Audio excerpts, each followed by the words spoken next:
অবশ্যই কেন নয়, আপনি তো কারণ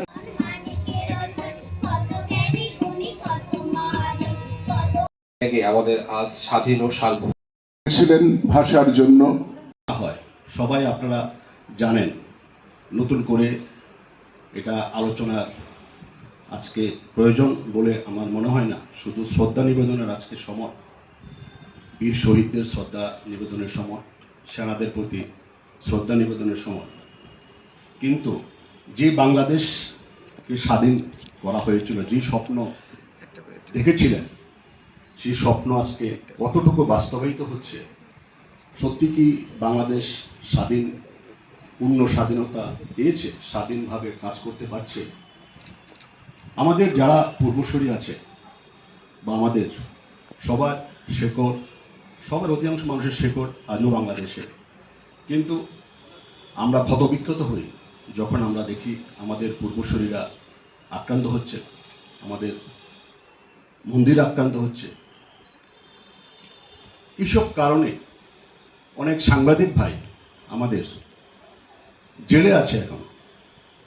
তো এই আজকের দিনে এগুলো আলোচনার বিষয়বস্তু না। যেহেতু আজকে আমাকে কিছু বলতে বলা হয়েছে, এগুলো আমার ব্যক্তিগত প্রতিভা, ব্যক্তিগত অনুভূতি, আপনারা অন্যভাবে নেবেন না। এসব কারণে আমাদের মন আজও ক্ষতবিক্ষত। আজকে যদি আমার কোনো সাংবাদিক ভাই, সাংবাদিকের কোনো ব্যারিয়ার নেই, সারা বিশ্বের সাংবাদিকতার কাজ একটাই। আমার কোনো সাংবাদিক ভাই যদি আজকেও জেলে থাকে, সেটা যে দেশই হোক, সেটা আমাকে আজও ক্ষতবিক্ষত করে। এই জিনিসটা আজকে সেই স্বাধীনতার কথা বলা হচ্ছে। স্বাধীনতা একটা জাতির পূর্ণ স্বাধীনতা, তখনই এটা আরও বেশি সাবলীল হবে যখন স্বাধীনভাবে সবাই থাকতে পারবে।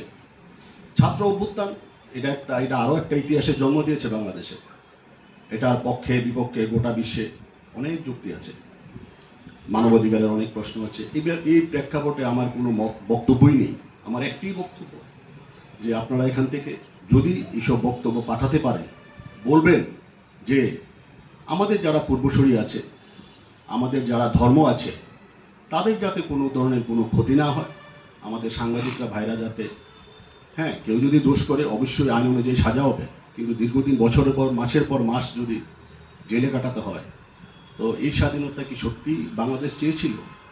এই স্বাধীনতা কি সত্যি আমরা চেয়েছিলাম, আমাদের পূর্বসূরীরা চেয়েছিল? আমি আর বিশেষ কিছু বলবো না, বললে অনেক কথাই আজকে আমার মনে ক্ষোভ, দুঃখ, বেদনা বলতে পারি, কিন্তু আজকে এই দিনটা না। আমি আবারও বীর সেনাদের প্রতি আমার শ্রদ্ধা, এবং যেই বাংলাদেশের স্বপ্ন, স্বাধীনতার স্বপ্ন দেখেছিলেন, ভারত দেখেছিল, সেই স্বাধীনতা যাতে আজও একইভাবে সাবলীল থাকে, গণতন্ত্র যাতে সুদৃঢ় থাকে, সবার মত প্রকাশের অধিকার, সবার জীবনে বাঁচার অধিকার, ধর্মের অধিকার যাতে সুরক্ষিত থাকে, এটাই আজকে আমার আবেদন। সবাই ভালো থাকবেন। নমস্কার, ধন্যবাদ। আন্তরিক শুভেচ্ছা ও স্বাগতম।